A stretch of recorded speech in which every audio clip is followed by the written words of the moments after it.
वैसे तो जीव विज्ञान की बहुत सारी शाखाएं हैं, लेकिन इसमें एक शाखा ऐसी है जो मुझे जीव विज्ञान की ओर बहुत ज़्यादा आकर्षित करती है, शायद आपको भी करती होगी।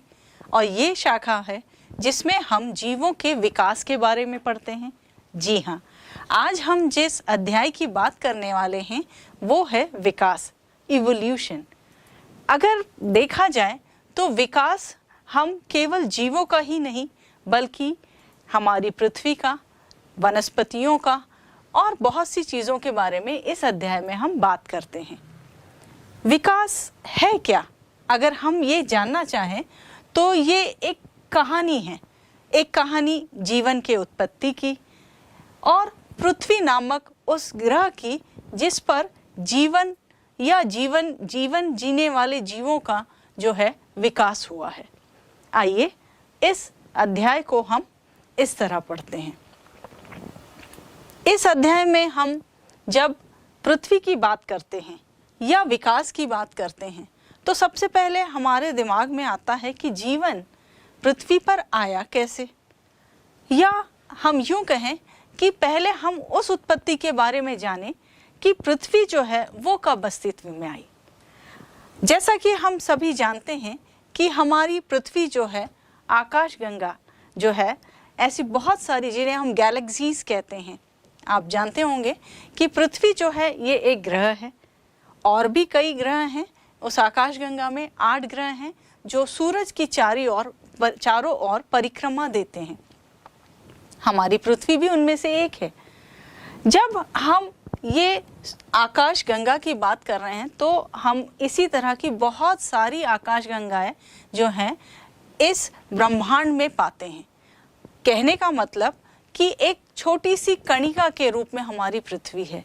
आप सोच सकते हैं कि हम जब पृथ्वी की बात कर रहे हैं तो हमारे लिए वो बहुत बड़ी है, लेकिन जब हम एक ब्रह्मांड की बात कर रहे हैं तो वो एक मात्र कणिका के रूप में दिखाई देती है।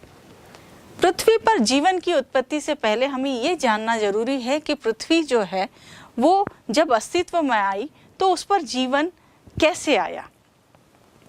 इसके संदर्भ में हमें बहुत सारी थ्योरीज हैं जो इस अध्याय में देखनी होंगी कि कैसे बहुत सारे वैज्ञानिकों ने इस पर चर्चा की और विकास के बारे में बात की। विकास को अगर देखा जाए तो ये हम देख लेते हैं यहाँ। ये देखिए, ये क्या है? जी हाँ, आप कहेंगे कि ये एक छोटी सी छिपकली नुमा प्राणी है। अरे ये तो बड़ी हो गई अब। अरे वाह, ये चिंपांजी आ गया, दिख रहा है आपको? जी हाँ, अब ये आ गया मनुष्य। कहने का मतलब इसी तरह जीवन की उत्पत्ति हुई है। तो आप सोचेंगे कि क्या ये इतनी जल्दी हो गया? जी नहीं, बिल्कुल नहीं। ये एक धीमी प्रक्रिया है। अगर आपसे कोई पूछे कि विकास क्या है तो आप क्या कहेंगे? कि विकास एक धीमी परंतु निरंतर चलने वाली प्रक्रिया है। क्योंकि आप देख रहे हैं यहाँ पर, हालांकि हमने ये देखा कि ये तुरंत होने वाली प्रक्रिया है, पर ये वास्तविकता में ऐसा नहीं है। इसमें ये होता है कि एक धीमे धीमे वर्षों तक चलने वाली प्रक्रिया जो है उसके फलस्वरूप मनुष्य की उत्पत्ति हुई। अब आपसे कोई पूछे कि विकास जो है ये कब शुरू हुआ तो आप कहेंगे कि ये विकास जो है वर्षों पहले शुरू हुआ है। और ये कब तक चलेगा? तो इसके जवाब भी हम कह सकते हैं कि जब तक के इस पृथ्वी पर जीवन है तब तक के ये विकास जो है ये सतत चलता रहेगा। तो बच्चों, इस अध्याय को अगर हम पुस्तक में देखें तो हमें ये थोड़ा लंबा और कठिन सा लगेगा, लेकिन इस वीडियो में हम देखेंगे और जानेंगे कि कैसे इस अध्याय को आप बहुत अच्छी तरह से पढ़ सकते हैं और याद कर सकते हैं। चलिए अब हम इस अध्याय में सबसे पहले देखें कि पृथ्वी की उत्पत्ति कैसे हुई। हम ब्रह्मांड की उत्पत्ति की जब बात करते हैं तो सबसे पहले ये जो थ्योरी है जिसे हम बिग बैंग थ्योरी कहते हैं, हिंदी में कहें तो महाविस्फोट सिद्धांत जो है, उसे हमें जानना होगा। हमें पता है कि ब्रह्मांड जो है वो उसका विस्तार जो है इस थ्योरी के अनुसार हुआ है, और उसमें जब तापमान में कमी आई तो वहाँ पर हमने जाना कि पृथ्वी के हाइड्रोजन और हीलियम, ये जो दो गैसें हैं ये बनी। अब आपको पता है कि यहाँ पर पृथ्वी का जो गुरुत्वाकर्षण है उसकी वजह से ये जो दो गैसें थी ये संघनीभूत या कंडेंस्ड हुई। पृथ्वी पर पहले प्रारंभिक अवस्था में वायुमंडल नहीं था, फिर पराबैंगनी किरणों की वजह से वहाँ पर जो जल या पानी था उसमें क्या हुआ, उसने उस पानी को विखंडित कर दिया।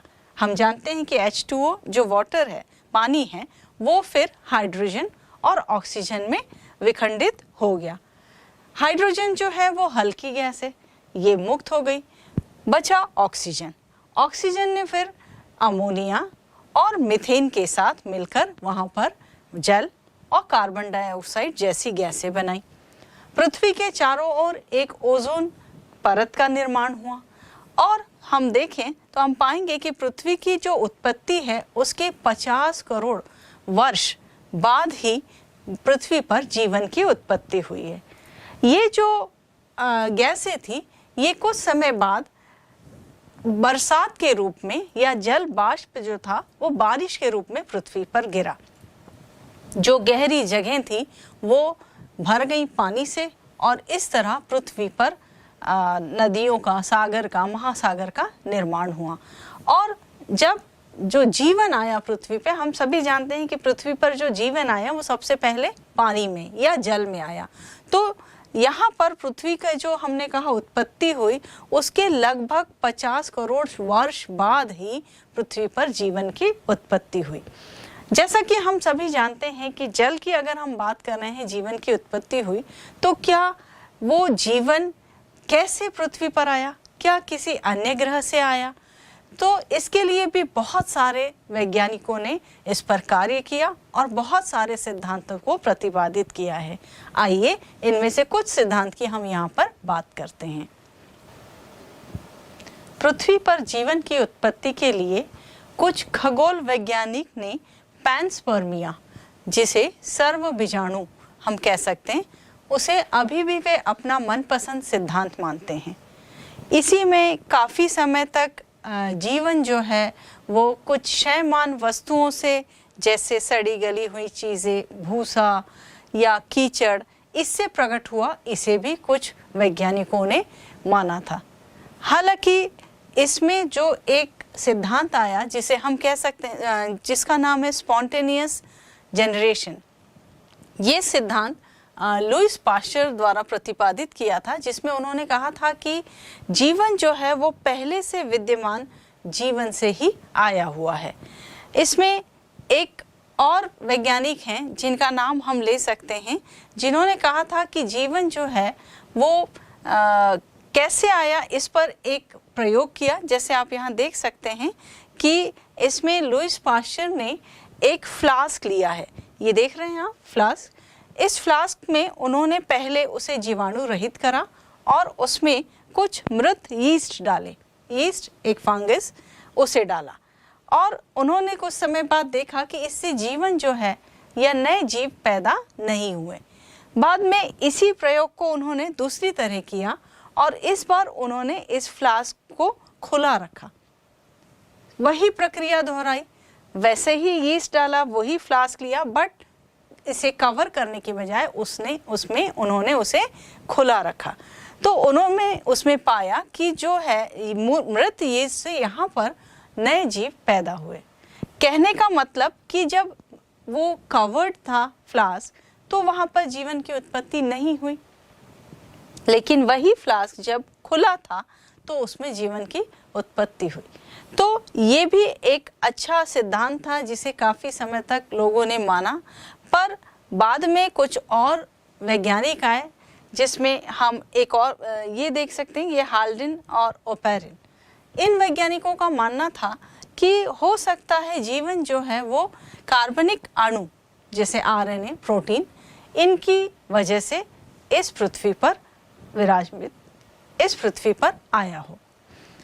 इसी के चलते हम कुछ और प्रयोग देख सकते हैं जिसमें जीवन की उत्पत्ति के बारे में कहा गया है, जिसमें ये जो प्रयोग है इसे शायद आप जानते भी होंगे, आर.एच. मिलर द्वारा दिया गया ये प्रयोग है।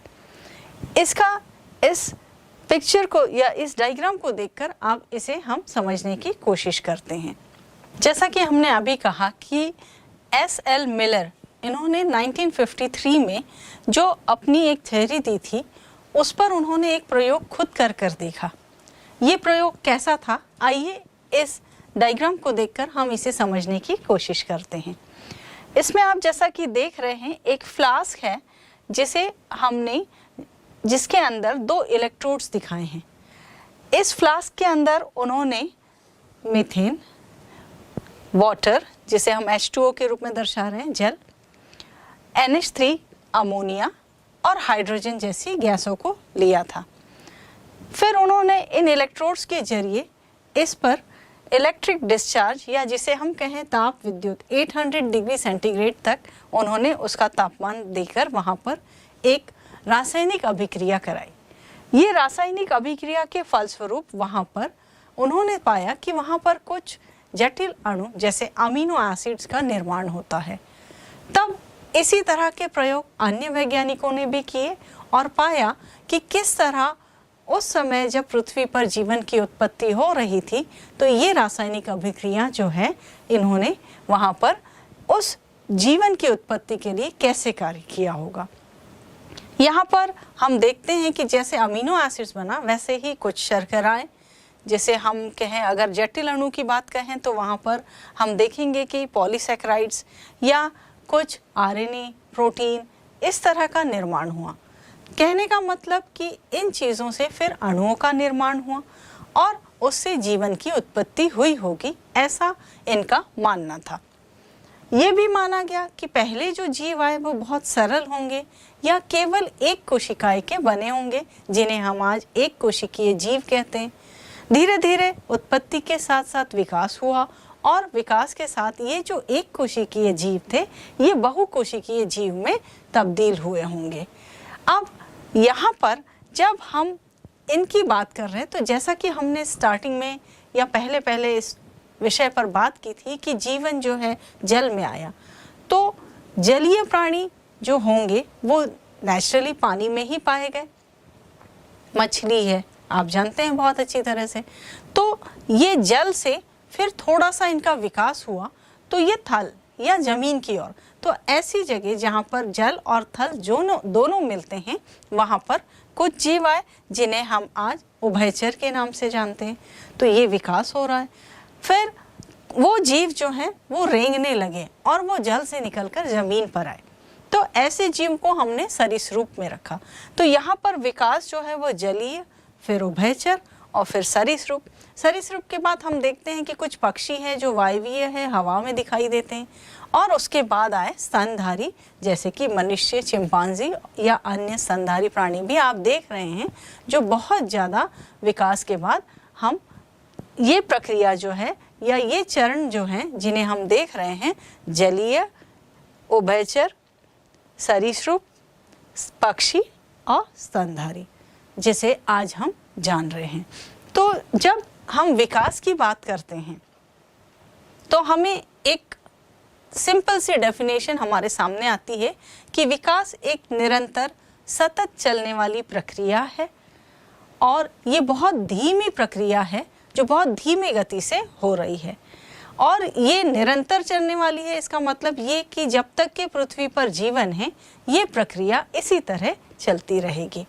आइए हम आगे इस पार्ट में और भी बात करते हैं कि कैसे हम विभिन्न प्राणियों के संदर्भ में जहाँ पर हम ये जो विकास की बात कर रहे हैं उसे कैसे हम इस पार्ट से या इस अध्याय से जोड़ सकते हैं। चलिए कुछ चित्र देखते हैं। डायनासोर्स का नाम तो आपने सुना ही होगा। यहाँ पर डायनासोरों का वंश वृक्ष दिखाया गया है। इसमें उनसे मिलते जुलते जो आज के जीव हैं उन्हें भी हमने उनके मिलते जुलते स्वरूप को यहाँ दिखाया है। यहाँ पर हम ये कह सकते हैं कि ये जो स्वरूप है ये कालों में प्रकट हुए, और इसके जो कुछ एविडेंसेस है वो हम कैसे लेते हैं या जो प्रमाण हैं तथ्य है वो हमें पैलेंटोलॉजिकल या जिसे हम कहते हैं पुराजीवी तथ्य, वो हमें जीवाश्मों की मदद से स्टडी करने को मिले। और आपको पता होगा कि जीवाश्मों जिसे हम फॉसिल्स कहते हैं, उनकी स्टडी के लिए हम उनकी आयु की गणना जो है वो रेडियो एक्टिव डेटिंग से करते हैं। और हम देखते हैं कि फिर ये किस काल में उस समय उपस्थित थे या पृथ्वी पर प्रकट हुए थे, और उनसे मिलते जुलते आज के जीव जो हैं उनके स्वरूप की हम तुलना करते हैं। तो ये हमें अध्ययन करने के लिए काफ़ी मददगार साबित होते हैं। इसी में एक और वैज्ञानिक हैं जिनका नाम है अर्नेस्ट हैकेल। इन्होंने भी विकास के लिए भ्रूणात्मक समर्थन किया था। मतलब विकास जो है वो भ्रूण के स्तर पे जो विकास की बात उन्होंने की थी उसका उन्होंने समर्थन किया था, पर उनके समर्थन को भी कुछ समय बाद खारिज कर दिया गया। जब गहन अध्ययन किया गया तो उनका ये समर्थन सही नहीं पाया गया और इसको उन्होंने फिर एक सिरे से इसे खारिज किया गया था। इसके बाद कुछ तुलनात्मक अध्ययन की बात आई तो उस समय फिर समजात और समवृत्ति लक्षणों की बात आई। आइए इन लक्षणों को हम समझने का प्रयास करते हैं। जब हम तुलनात्मक अध्ययन की बात करते हैं तो हमें शारीरिकी और आकार की, इनकी एकरूपता और विभिन्नता में जो दिखाई देते हैं कुछ, वो तथ्य आज के जीवों में भी विद्यमान हैं। जैसे वर्ष पूर्व विद्यमान जीवों के बीच में और आज के जीवों में हम तुलना करें तो हम पाएंगे कि यहाँ व्हेल, चमगादड़, चीता और मानव, इनके अग्रपाद की अस्थियों को हमने दर्शाया है। आप इनके अग्रपाद की जो अस्थियां हैं उनमें यहाँ समानता देखेंगे, लेकिन जब उनके क्रियाकलाप या उनके फंक्शंस की हम बात करते हैं तो वो एक दूसरे से काफ़ी अलग हैं। पहले हम अग्रपाद में उपस्थित अस्थियों को देख लें। ह्यूमेरस, रेडियस, अल्ना, कार्पल्स, मेटाकार्पल्स और फैलेंजिस, ये पूरे हाथों की अस्थियों के नाम हैं जो शोल्डर से लेकर इन उंगलियों तक सभी में उपस्थित हैं। ये अस्थियां हमें चमगादड़ में भी दिखाई दे रही हैं, चीता के भी अग्रपाद में दिखाई दे रही हैं और व्हेल के भी। लेकिन जब हम कार्य देखें तो मनुष्य जो है अपने हाथ का इस्तेमाल काम करने के लिए करता है। व्हेल जो अग्रपाद है वो अपने तैरने के लिए अपने फिन्स के रूप में यूज़ करेगी उसे। चीता के अग्रपाद जब वो दौड़ेगा तो सामने के और के जो पाँव हैं उस रूप में वो करेगा। और चमगादड़ के अग्रपाद में कुछ पंखों से जुड़े हुए उसके अस्थियां हैं जो उसे उड़ने में मदद करती हैं। कहने का मतलब यहाँ शारीरिक संरचनाएं तो समान हैं, उनमें एकरूपता भी दिखाई दे रही है, लेकिन जब हम कार्य देखते हैं तो उनमें हमें विभिन्नताएं नजर आती हैं। और इसी को हम और भी उदाहरणों में देख सकते हैं, जैसे कशेरुकी के हृदय और मस्तिष्क में ये समानताएं हमें दिखाई देंगी। ये जो विकास है ये अपसारी विकास कहलाता है और ये जो संरचनाएं हैं ये समजातीय संरचनाएं होती हैं और इसी प्रक्रिया को हम समजातता कहते हैं। यहाँ पर इंग्लिश में इसे हम होमोलॉगस ऑर्गन्स और होमोलॉगस प्रक्रिया या प्रोसेस कहते हैं। कुछ पौधों के उदाहरण हम देखते हैं तो जैसे आपने देखा होगा बोगनविला और कुकुरबिटासी फैमिली, जिसमें करेला या स्वीट गोड, बिटर गोड सब आते हैं। तो वो इन दो जो प्लांट्स हैं या पौधे हैं, बेल हैं, इनमें हम देखेंगे कि समजातता हमें उनके कांटों और प्रतानों में दिखाई देती है। जहाँ पर कांटों का कार्य उसका प्रोटेक्शन करना है, उसका संरक्षण करना है, और प्रतान जिसका कार्य जो है उस बेल को ऊपर चढ़ने में, उसका वजन उठाने में मदद करना होता है। तो कहने का मतलब कि ये हालांकि इनकी उत्पत्ति समान है पर इनके कार्य जो है वो भिन्न हैं, इसलिए ये भी समजातता का एक उत्कृष्ट उदाहरण हो सकता है। आइए अब हम आगे बढ़ते हैं। तुल्य रूपता या एनालॉगी जो है वो समरूपता के एकदम, समजातता के एकदम विपरीत होती है। इसमें हम देख सकते हैं यहाँ पर कुछ पक्षी और तितलियों के पंख जो दिखाई दिए हैं वो लगभग एक समान दिखते हैं, परंतु इनकी जो पूर्वज परंपरा है वो सामान्य नहीं है और ना ही इनकी रचना जो है इनमें समानता हमें दिखाई देती है। भले ही वे समान क्रिया को संपन्न करते हों, पर इनमें जो है हमें तुल्य रूपता दिखाई देती है जो एक दूसरे से इन्हें विपरीत करती है। अब इसमें और भी उदाहरण हम देख सकते हैं, जैसे ये देखिए, ऑक्टोपस और स्तनधारियों की आंखों के बीच में भी तुल्य रूपता दिखाई दे रही है। पेंगुइन और डॉल्फिन्स के परों, जिसे हम फ्लिपर्स कहते हैं, उनमें भी हमें तुल्य रूपता दिखाई देती है। पौधों की अगर बात करें तो उसमें हम शकरकंदी, जड़मूल जो रूपांतरण है वो, और आलू जो तना है, तने का रूपांतरण है, उसका उदाहरण हम तुल्य रूपता में देख सकते हैं। यहाँ पर हमने ये जो दो तुल्य रूपता और समझाता देखा। अब इसके आगे अगर हम कुछ और बात करें तो हम जानते हैं कि मनुष्य ने कुछ जीवों को या कहें कुछ प्राणियों को धीरे धीरे पालना चालू किया और कुछ पौधे जो है उन पे प्रयोग किए और उनकी कुछ अच्छी प्रजातियां भी उत्पन्न की। ये जो बदलाव होते हैं प्रकृति में, इनकी जो संरचनाएं हैं या इनके जो कहना चाहिए कुछ पर्यावरणीय आधार हैं या कुछ कारण हैं जिनकी वजह से हम जो है विकास जो है उस पर इनका प्रभाव क्या है, इस बारे में भी थोड़ी बात करेंगे। आइए इस पर कुछ हम प्रकाश डालते हैं। प्राकृतिक वर्ण के संबंध में एक और उदाहरण हम देखते हैं जो है शलभों का। इसके समर्थन में ये अवलोकन इंग्लैंड में किया गया था जो मौत पर, या जिसे हम शलभ कह रहे हैं, उन पर किया गया था। 1850 से पहले इंग्लैंड में श्वेत पंखी शलभ जो है वो गहरे वर्णों के शलभों की अपेक्षा संख्या में अधिक थे। अब 1920 में औद्योगिकरण जब हुआ, उसके पश्चात नए संग्रह जब किए गए तो वो यह संकेत देते हैं कि यह आंकड़ा ठीक उल्टा हो गया था। कहने का मतलब गहरे रंगों के शलभ जो है वे संख्या में अधिक हो गए। इसका स्पष्टीकरण कुछ इस प्रकार दिया गया, जैसा कि आप देख रहे हैं कि तनों में, दोनों चित्रों में रंगों में जो आपको फर्क दिख रहा है उस पर आधारित ये स्पष्टीकरण था।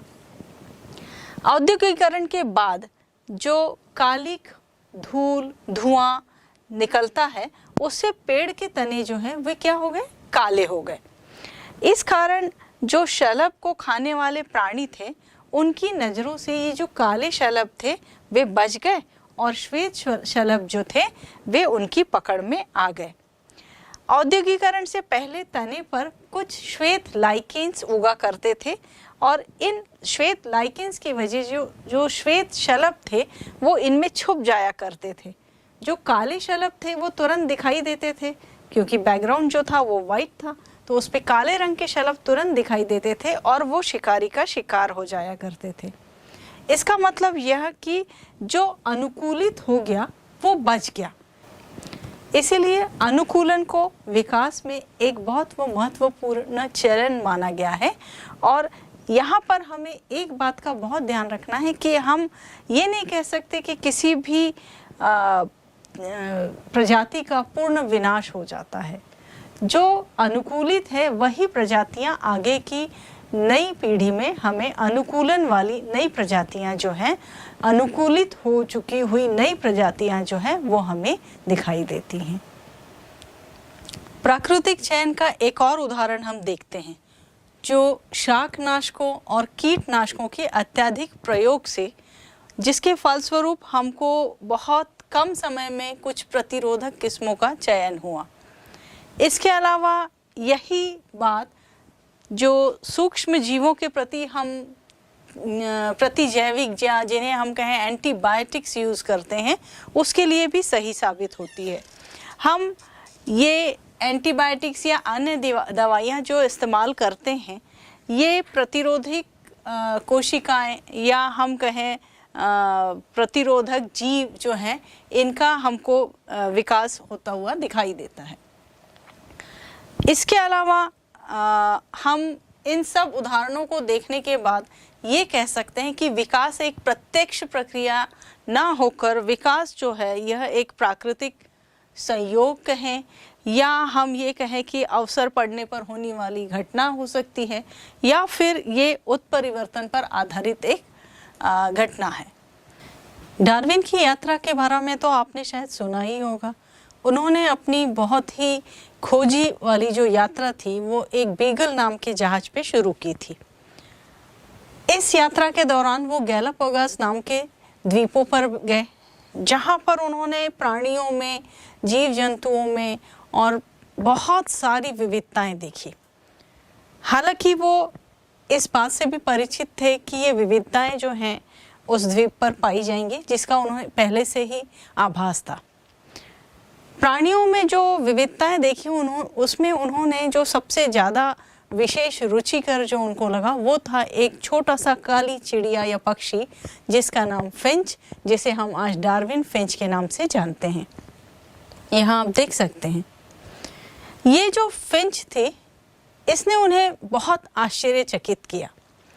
ये कीटभक्षी विशेषताओं के साथ ये अन्य स्वरूपों में इसके बदलाव आया और जो इसकी चोंच थी वो अनुकूलित हुई। कहने का मतलब जो कीटभक्षी और शाकाहारी दोनों तरह के भोजन लेने के लिए सक्षम पाई गई। एक इसी तरह की जो हम कह सकते हैं कि एक विशेष भूभौगोलिक क्षेत्र में जब विभिन्न प्रजातियों के विकास के प्रक्रम का एक बिंदु से जब वो शुरू होता है और अन्य होकर जब वो अन्य भूभौगोलिक क्षेत्र में प्रसारित होता है तो उसे हम अनुकूली विकिरण कह सकते हैं। इंग्लिश में इसे एडाप्टिव रेडिएशंस कहते हैं। एक से अधिक जब अनुकूली विकिरण जो है या जब एक अलग थलग भौगोलिक क्षेत्र में प्रकट होते हैं तो इस तरह का विकास जो होगा उसे हम अभिसारी विकास कहते हैं। अभिसारी विकास का एक उत्कृष्ट उदाहरण हम देख सकते हैं ऑस्ट्रेलिया के अपरास्तनी जंतुओं में। आइए इसे समझने की कोशिश करते हैं। विकास के डार्विन के सिद्धांत जो हैं वो मूल रूप से प्राकृतिक चुनाव पर आधारित हैं। यहाँ पर हम इसे एक उदाहरण के द्वारा समझने की कोशिश करते हैं। यहाँ पर हम उन रोगाणुओं की बात करते हैं जो दो माध्यम ए और बी जो हमने दिखाए हैं उन पर हम इसकी बात कर रहे हैं। ए जो है एक विशिष्ट माध्यम है जिसके भोज्य पदार्थों को के एक घटक को वो जो जीवाणु हैं वो उपयोग करने में सक्षम है। यहाँ पर जो हम रोगाणु ए की में बात कर रहे हैं इसमें हम देखते हैं कि रोगाणुओं में जो गुणन की क्षमता है या बहुगुणन की जो उनकी प्रकृति है उसमें क्या होगा कि वो तेजी से विभाजित होते जाएंगे और उनकी जो संख्या है वो बहुत कम समय में कुछ ही घंटों में करोड़ों हो जाएगी। अब हम बी को देखते हैं जहाँ के माध्यम के संगठकों को हमने बदल दिया है।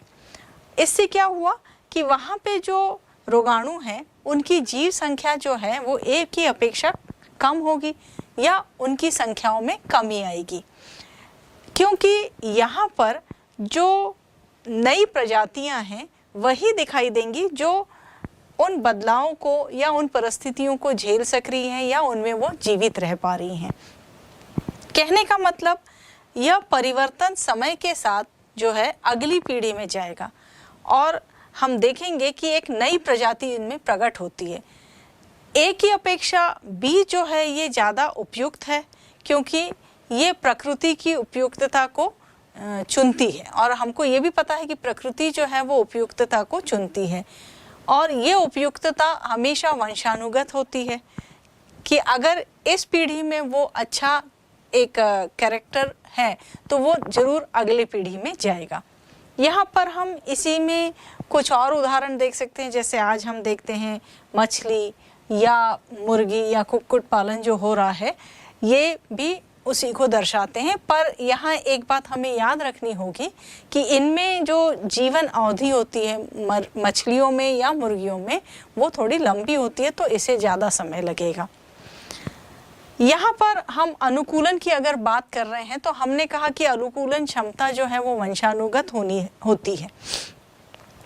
एक और फ्रांसीसी वैज्ञानिक, ये देखिए लेमार्क, इन्होंने भी कुछ ऐसा ही कहा था।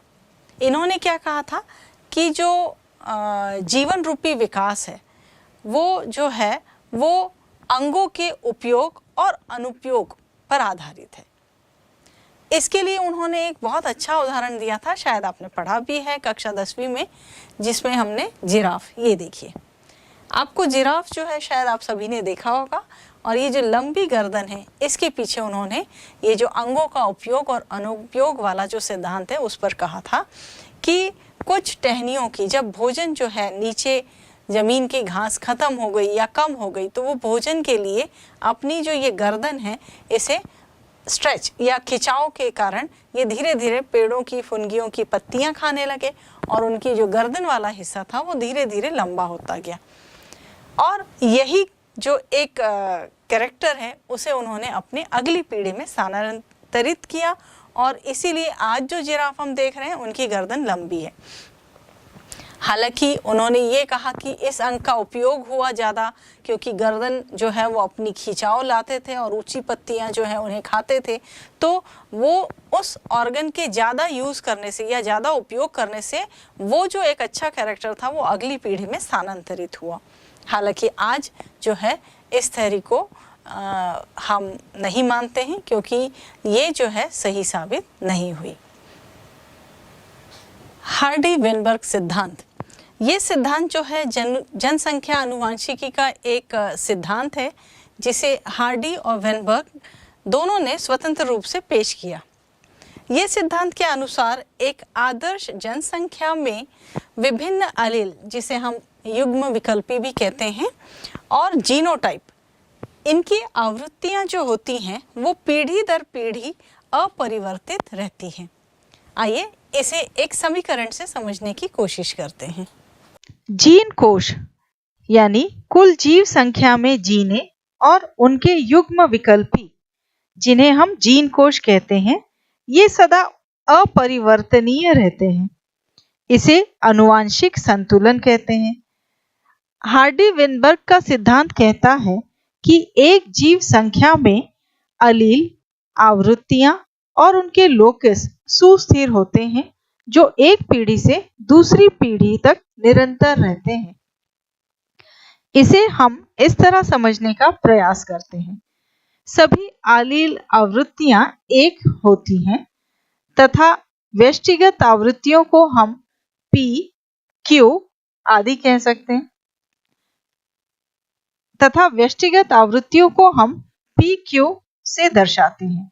जैसा कि आप स्क्रीन पर देख रहे हैं, द्विगुणित में P तथा Q एलील कैपिटल A तथा एलील स्मॉल a की आवृत्ति का प्रतिनिधित्व करते हैं। यानी एक जीव संख्या में कैपिटल A की आवृत्ति साधारणतः P स्क्वायर होती है, जैसा कि आप स्क्रीन पर देख रहे हैं। ठीक इसी प्रकार से स्मॉल a की आवृत्ति Q स्क्वायर होती है और कैपिटल A स्मॉल a की 2pq होती है। अतः p square plus 2pq plus q square is equal to 1 हुआ। यह p plus q whole square की द्विपदी अभिव्यक्ति है। यहाँ पर एक बात और नोट करने योग्य है कि हार्डी-वेनबर्ग साम्यता को प्रभावित करने वाले कुछ घटक भी हैं, जो कि इस प्रकार है। एक, जीन पलायन या जीन प्रवाह। दूसरा, आनुवांशिक विचलन। तीसरा, उत्परिवर्तन। चौथा, आनुवांशिक पुनर्योग तथा पांचवा, प्राकृतिक वर्ण।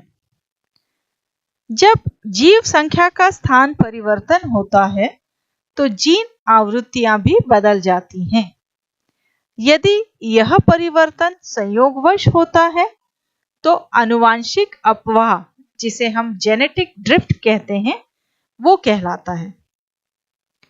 सूक्ष्म जीवों में किए गए प्रयोग दर्शाते हैं कि जब पूर्व विद्यमान लाभकारी उत्परिवर्तनों का वर्ण होता है, तब परिणाम स्वरूप नए फिनोटाइपों का आविर्भाव या उत्पत्ति होती है। कुछ पीढ़ियों के बाद यही नव प्रजाति या स्पीशीज जो है, इनकी उत्पत्ति हो जाएगी। कहने का मतलब ये कि प्राकृतिक वर्ण वह प्रक्रम है जिससे अधिक जीवन सम वंशानुगत विविधता को जनन के अधिक अवसर मिलते हैं और संतानें अधिक संख्या में उत्पन्न होती हैं। आइए जीवन के विकास का संक्षिप्त विवरण हम समझते हैं। लगभग 2000 मिलियन वर्ष पूर्व पृथ्वी पर जीवन का प्रथम कोशिकीय रूप प्रकट हुआ। विशाल बृहद अणु का गैर कोशिकीय पुंज झिल्ली युक्त आवरण के साथ कोशिका में कैसे विकसित हुआ, इसकी क्रियाविधि तो अज्ञात रही। इनमें से कुछ कोशिकाओं में ऑक्सीजन को मुक्त करने की क्षमता थी। यह अभिक्रिया संभवतः प्रकाश संश्लेषण में प्रकाश अभिक्रिया के समान ही रही होगी, जहां पर पानी संग्रहित होकर सौर ऊर्जा की सहायता से विघटित होता है। यह ऊर्जा प्रकाश संग्राही वर्णकों से प्रेरित होती है। धीरे धीरे एक कोशिकीय जीव बहुकोशिकीय जीवों में परिवर्तित हुए। 500 मिलियन वर्ष पूर्व अकशेरुकी जीव बने एवं क्रियाशील हुए। जबड़े रहित मछली संभवतः 350 मिलियन वर्ष पूर्व विकसित हुई। समुद्री खरपतवार एवं कुछ पादप संभवतः 320 मिलियन वर्ष पूर्व अस्तित्व में आए। हम पहले भी बता चुके हैं कि जो जीव पहले धरती पर प्रकट हुए थे वे पादप थे। जब धरती पर पशु अस्तित्व में आए तब ये पादप धरती पर खूब फैल चुके थे। मजबूत एवं सुदृढ़ पंखों वाली मछलियां धरती पर आ जा सकती थी। ऐसा लगभग 350 मिलियन वर्ष पूर्व संभव हुआ था। क्या विकास एक प्रक्रिया है या उस प्रक्रिया का परिणाम है? आज जो दुनिया हम देख रहे हैं वह इस विकास की कहानी ही है। यह संभव है कि थॉमस माल्थस के कार्यों ने डार्विन को प्रभावित किया हो। प्राकृतिक चुनाव कुछ खास अवलोकनों पर आधारित है जो तथ्यात्मक है। उदाहरण के लिए, प्राकृतिक संसाधन सीमित है, यह हम सभी जानते हैं। मौसमी उतार चढ़ाव को छोड़कर जीव संख्या स्थिर रहती है। हालांकि एक जीव संख्या के सदस्य विशिष्टताओं में भिन्न होते हैं, पर ऊपरी तौर पर वे एक जैसे दिखते हैं। अधिकतर विविधताएं वंशागत होती हैं, जो कुछ एक के लिए संसाधनों की उपयोगिता बेहतर बनाती हैं। उन्हें इस योग्य बनाती हैं कि वे प्रजनन करें और अधिकाधिक संतति छोड़ जाएं। आइए अब हम विकास की क्रियाविधि को समझें। मेंडल ने ऐसे वंशानुक्रमी कारकों के बारे में बताया जो फिनोटाइप को प्रभावित करते हैं, परंतु डार्विन ने इस तरफ ध्यान नहीं दिया। ह्यूगो डी वेरीज ने प्राइम रोज पर काम करके म्यूटेशन, जिसे हम उत्परिवर्तन कहते हैं, इस विचार को आगे बढ़ाया। उनके अनुसार ये बड़े उत्परिवर्तन ही विकास का कारण है, ना कि छोटी छोटी विविधताएं जो डार्विन ने कही थी, या हम कहें कि जिन पर डार्विन ने बल दिया था। उन्होंने इसे साल्टेशन यानी विशाल उत्परिवर्तन का बड़ा कदम बताया। आइए अब हम हार्डी-वेनबर्ग सिद्धांत को समझते हैं। सन 1938 में दक्षिण अफ्रीका में एक मछली पकड़ी गई जो सीलाकैंथी थी, जिसे विलुप्त मान लिया गया था। ऐसे प्राणियों को लोपोफिन कहा गया, जो कि पहले उभयचर प्राणी के रूप में विकसित हुए और जो जल एवं थल दोनों पर ही रहे। हमारे पास आज इनका कोई भी नमूना नहीं बचा है। हालांकि ये आधुनिक युग के प्राणी मेंढक एवं सैलामेंडर जीवों के पूर्वज थे। यही उभयचर प्राणी सरीसृपों के रूप में विकसित हुए। ये मोटे कवच वाले अंडे देते हैं जो उभयचर अंडों की तरह धूप में सूख नहीं जाते। एक बार फिर आज हम इनके केवल उत्तराधिकारी कछुआ तथा मगर या घड़ियाल को ही देख सकते हैं।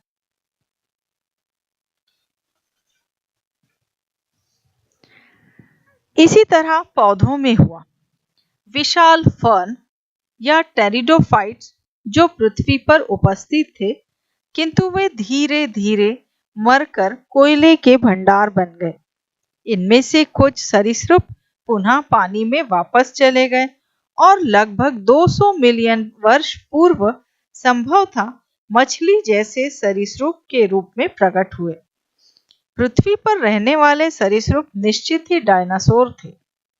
इनमें से सबसे बड़ा अर्थात ट्राइनोसोरस रेक्स लगभग 20 फुट ऊंचा तथा विशाल डरावने कटार जैसे दांतों वाला था। लगभग 65 मिलियन वर्ष पूर्व अचानक पृथ्वी से डायनासोर समाप्त हो गए।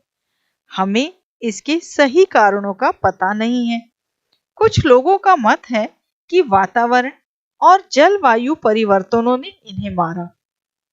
कुछ लोग मानते हैं कि इनमें से ज्यादातर पक्षियों के रूप में विकसित हो गए। शायद इन्हीं दोनों के बीच सत्य निहित है। उस युग के छोटे सरीसृप आज के दौर में भी विद्यमान है। पहले स्तनधारी प्राणी श्रू या मंजेरू थे। इनके जीवाश्म, जिसे हम फॉसिल्स कहते हैं, छोटे आकार के हैं। स्तनधारी प्राणी जरायुज होते हैं तथा उनके अजन्मे शिशु मां के शरीर के अंदर गर्भ में सुरक्षित रहते हैं।